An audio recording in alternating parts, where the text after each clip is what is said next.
చాకిరీ మాది, జీతాలు వేరొకరిదా, వేతన బకాయిలపై వర్కర్ల పోరు. కాంట్రాక్ట్ ఔట్సోర్సింగ్ కార్మికులు ఎదుర్కొంటున్న దీర్ఘకాలిక సమస్యలను పరిష్కరించాలని AP municipal workers and employees federation CITU అనుబంధం పాలకొండ మున్సిపల్ యూనియన్ నాయకులు డిమాండ్ చేశారండి.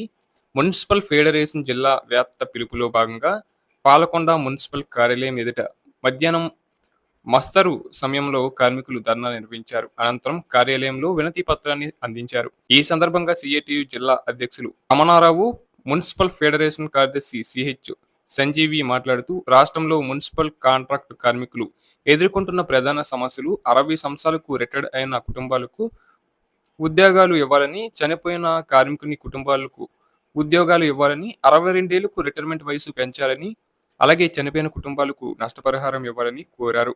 ఇక పెరిగిన ధరలకు అనుగుణంగా పీఆర్సీ వేతనాలు పెంచాలని, ప్రభుత్వమే నేరుగా కార్మికులకు జీతాలు చెల్లించే విధంగా చట్టబద్ధత చేయాలని, పట్టణ విస్తరణానుగుణంగా కార్మికుల సంఖ్యను పెంచాలని, ఇంజనీరింగ్ విభాగంలో పనిచేస్తున్న వారికి 4 నెలల, పరిశుద్ధ విభాగంలో పనిచేస్తున్న వారికి 3 నెలల వేతన బకాయిలను తక్షణమే చెల్లింపుకు చర్యలు చేపట్టాలని, ప్రతి నెల 5వ తేదీలోపే వేతనం చెల్లించాలని, పనిముట్లు స్థానికంగా ఉన్న తదితర సమస్యలు పరిష్కరించాలని డిమాండ్ చేశారు.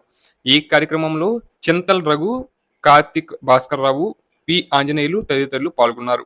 అలాగే తమ న్యాయమైన సమస్యలను పరిష్కరించాలని డిమాండ్ చేస్తూ విద్యుత్ అర్టిజన్ ఎంప్లాయీస్ జాయింట్ యాక్షన్ కమిటీ పిలుపు మేరకు బెల్లంపల్లి పట్టణంలోని విద్యుత్ శాఖ డివిజనల్ ఇంజనీర్ కార్యాలయం ఎదుట కార్మికులు ధర్నా నిర్వహించారు. ముఖ్యంగా ఉత్తర డిస్కామ్లలోని 1600 మంది అన్మ్యాన్డ్ వర్కర్లను తక్షణమే అర్టిజన్లుగా మార్చాలని, 2016 డిసెంబర్ 4 కంటే ముందు నుంచి పనిచేస్తున్న అవుట్సోర్సింగ్ కాంట్రాక్ట్ వర్కర్లను విద్యుత్ సంస్థల్లో విలీనం చేయాలని డిమాండ్ చేశారు.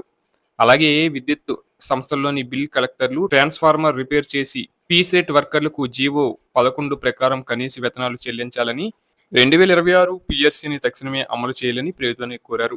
ఈ ధర్నా కార్యక్రమానికి టీఆర్వీకేఎస్ H58 సంఘం Mancherial circle secretary Narsaiah, Bellampalli divisional president Jala Tirupati, secretary తిరుపతిలు పాల్గొని మద్దతు తెలిపారు.